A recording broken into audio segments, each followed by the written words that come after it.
Bonjour Bertrand Badi. Bonjour. Merci beaucoup d'être là ce matin. Vous avez également co-dirigé Le Monde ne sera plus comme avant aux éditions Les Liens qui libèrent. Titre désormais qui nous inspire chaque jour, à une exception peut-être, la Turquie. Présidentielle hier, deuxième tour. Erdogan contraint d'ailleurs à un deuxième tour pour la première fois, mais réélu. Sort-il, lui, conforté de cette élection ? Alors, vous voyez, je vais mener la provocation jusqu'au bout. Je pense quand même que même en Turquie, le monde ne sera pas comme avant. Qu'est-ce qui va changer ? En fait, la faillite, ça a été la faillite des pronostics. D'abord, rappelez-vous, il y a un mois, Erdogan était battu. L'élection se jouerait sur le tremblement de terre, se jouerait sur la crise économique, se jouerait sur l'illibéralisme. Peut-être parce que les Occidentaux ont pris leurs rêves pour des réalités à ce moment-là. En partie seulement. Il y avait, je pense surtout, on ne regardait pas dans la bonne direction. On ne regardait pas dans la bonne direction et on a tendance à sous-estimer, et c'est en cela que le monde n'est pas comme avant, on a tendance à sous-estimer cette énorme pression que représente cette forme nouvelle de nationalisme. Il va falloir partout dans le monde, compter avec un paramètre, mais un paramètre qui est polymorphe et qui ne ressemble pas au nationalisme de papa ou de grand-papa, c'est-à-dire à la ligne bleue des Vosges, si vous voulez. C'est un nationalisme protestataire, contestataire, un nationalisme de colère, et une colère orientée certes contre les dirigeants et ce qu'on appelle l'establishment, ça c'est le côté populiste, mais de plus en plus contre le système international. Les comportements sociaux tendent à s'abreuver, et donc les comportements électoraux, d'une colère contre un monde de plus en plus présent dans la quotidienneté des individus, du fait de la communication croissante, mais du fait aussi de l'interdépendance entre l'interne et l'externe. Et donc, on a vu germer, se confirmer un nationalisme qui était en Turquie un nationalisme d'affirmation face aux puissances qui ont des revendications tutélaire depuis des décennies sur la Turquie, face à une situation régionale d'une instabilité absolument incroyable et qui est source d'insécurité. Et tout ça, finalement, rejoignait le discours d'Erdogan. La maladresse de Kılıçdaroğlu, c'est d'avoir pris le train en marche. Vous savez, c'est des choses qu'il ne faut jamais faire. On risque toujours de tomber quand on prend le train en marche. Et d'avoir, du coup, délivré le même type de discours de manière moins crédible.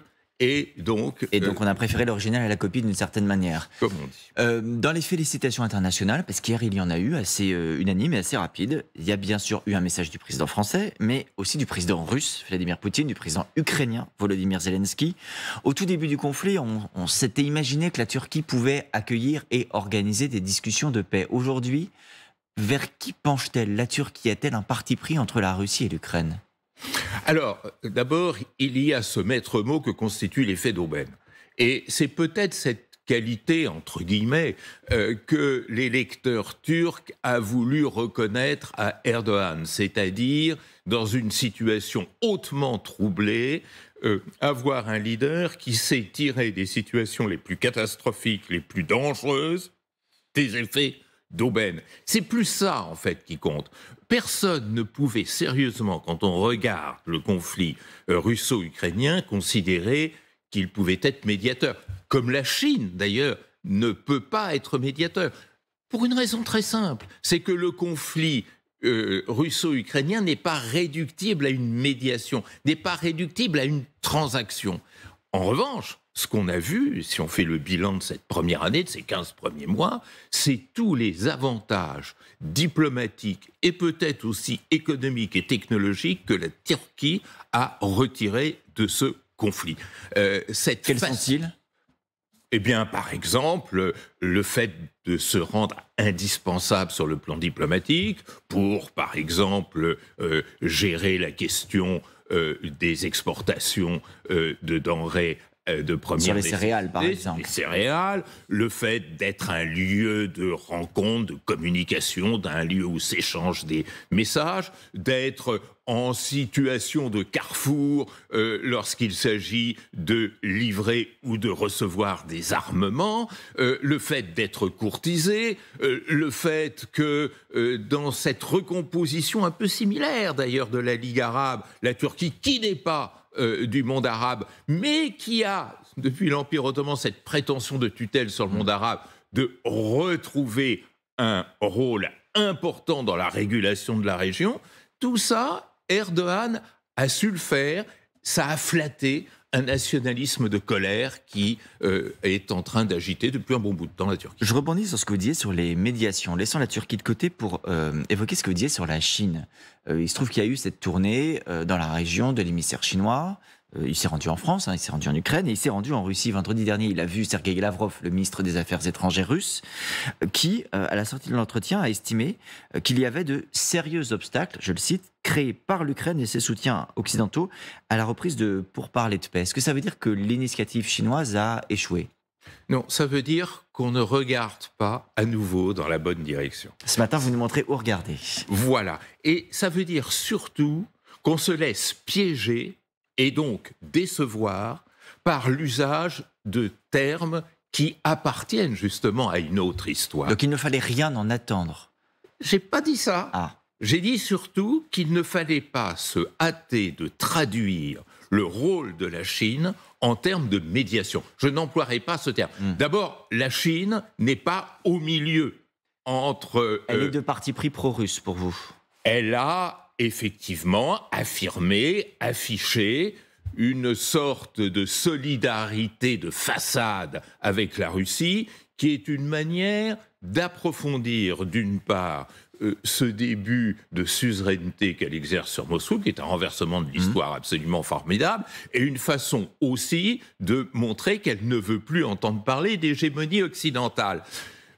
Ajoutez à cela quelque chose de très important qu'on ne dit pas suffisamment, qui est que dans un conflit de cette nature, il ne peut pas y avoir de transaction territoriale, du style « eh ben, je t'abandonne ce bout du Donbass, en échange, tu te retires de l'oblast de Zaporijjia, par exemple. Ça, ce n'est pas concevable. Ça, c'est l'ancien monde. C'est un monde durant lequel le territoire était monnaie d'échange dans les conflits. On l'a vu pendant des siècles en Europe, qui se terminait par des traités de paix. Je te donne ça, je prends ça. Ce sera quand même certainement l'un des cas. On va venir au fond du sujet dans un instant, juste sur les interlocuteurs. Vous disiez, la Chine, il ne faut pas le voir comme une médiation.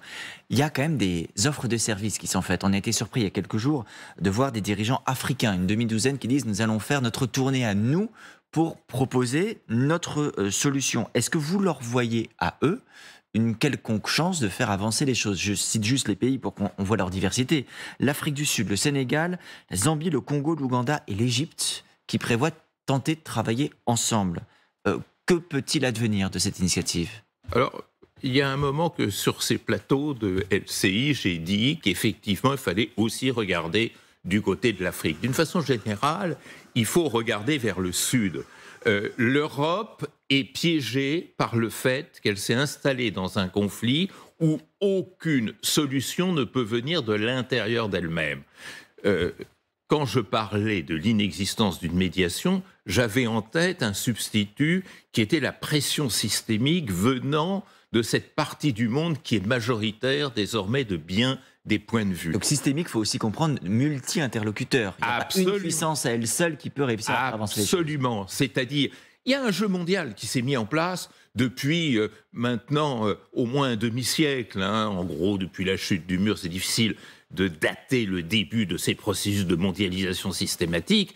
Et cela fait qu'il y a une respiration collective de ce monde. Cette respiration collective, elle est la condition de la survie de chaque individu qui compose le monde. Donc, effectivement, la régulation de cette respiration collective, elle vient de ces pays qui sont majoritaires. Alors, l'Afrique n'a pas beaucoup de ressources. Elle en a énormément sur le plan matériel. Elle n'en a pas beaucoup sur le plan diplomatique. Mais justement, elle exprime cette partie du monde qui est blessée, affectée directement par cette guerre mondialisée et qui donc va réagir et en réagissant va obliger les pays du Nord à se repositionner vis-à-vis d'elles-mêmes. La France perd beaucoup en Afrique en ce moment, énormément. Donc elle ne peut pas être totalement sourde aux voix qui viennent du continent africain. Et on peut dire la même chose des États-Unis, on peut dire la même chose à un moindre degré peut-être de la Grande-Bretagne, etc. Il y a une puissance importante dont l'attitude, pour le coup, interroge. Je pense au Brésil. Il se trouve que le président Lula, dont les Occidentaux attendaient beaucoup, n'a pas pris fait et cause pour l'Ukraine. Il a gardé ses distances. Mais à l'inverse, il vient de décliner, il y a quelques jours, une invitation lancée par Vladimir Poutine à se rendre à Saint-Pétersbourg à l'occasion du Forum économique international qui est traditionnellement organisé dans cette ville russe. Que cherche, à votre avis, le Brésil ? Veut-il se tenir à distance de conflit ? Cherche-t-il une occasion plus lointaine, lui, de s'engager à sa manière ? On a du mal à décrypter la stratégie du président Lula dans ce dossier. Alors là aussi, peut-être, pardon de me répéter, parce qu'on ne regarde pas dans la bonne direction. Le Brésil est, depuis le départ de la présidence Lula, très impliqué dans ce conflit. À peine élu, Lula s'est rendu aux États-Unis. On n'a pas beaucoup parlé de cette visite. Elle a été approfondie. Il a rencontré beaucoup de monde. Il a rencontré beaucoup de représentants du Congrès américain. Et surtout, le Brésil de Lula a une diplomatie réputée. Son conseiller diplomatique n'est autre que Celso Amorim, l'ancien ministre des Affaires étrangères du précédent mandat du président Lula. Il s'est rendu récemment à Kiev, c'est-à-dire la diplomatie brésilienne est très présente. Mais vous y voyez des avancées à cette diplomatie depuis le début de ce conflit ? Qu'a-t-elle obtenu ou qu'a-t-elle permis de faire advenir ? Alors, pour répondre à cette question, il faut revenir un petit peu en arrière. Je parlais de pression systémique, oui. C'est un mot qui sert dans les dîners en ville, n'est-ce pas, mais qui est encore imprécis quant à son contenu. Et c'est vrai que la difficulté vient de là. C'est une forme nouvelle de fabriquer de la paix. On ne sait pas encore comment faire. Alors, le jeu chinois est, semble-t-il, un jeu d'affichage. La Chine aime montrer qu'elle est en passe de devenir la première puissance mondiale et peut-être la puissance régulatrice des grands conflits internationaux, ce qui est une nouveauté depuis Adam et Ève, je dirais. Le Brésil choisit une autre voie, plus discrète, plus méfiante à l'égard de tout engagement vis-à-vis des pays du Nord, mais très active au Sud. Vous savez que Lula est l'homme qui a inventé au début de ce siècle la coopération Sud-Sud, et donc qui a fait un nombre de voyages, qui a effectué un nombre de voyages en Afrique du temps de ses 2 premiers mandats, qui était absolument ahurissant. Il était tout le temps présent là-bas.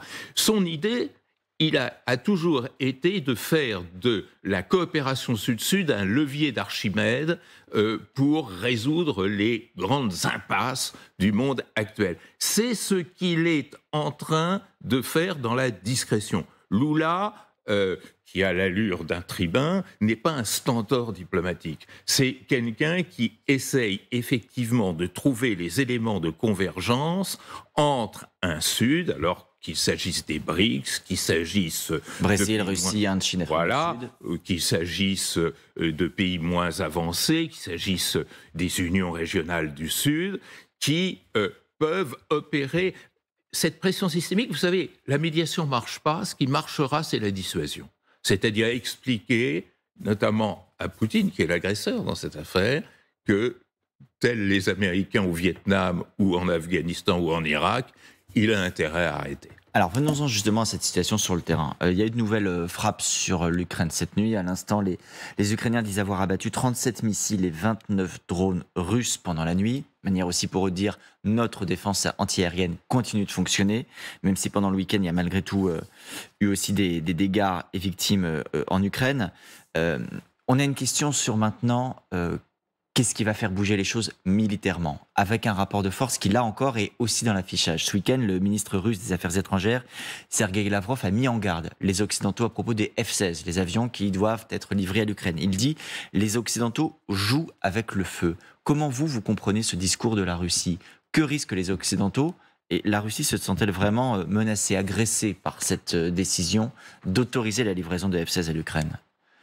Alors, il y a une inflation en ce moment d'énonciation politique, c'est-à-dire d'utiliser l'acte militaire non pas pour gagner sur le terrain, mais pour faire passer des messages. Ça, c'est quand même très très important et nouveau par rapport à la théorie classique de la guerre. C'est-à-dire l'instrument militaire n'a plus cette capacité de faire la décision à travers cette bataille décisive qui justement mène à cette négociation. Quand je disais qu'il n'y a plus de négociation possible, c'est que justement sur le terrain militaire, les cartes ne sont pas distribuées de manière à favoriser une négociation. En revanche, il y a plein de messages.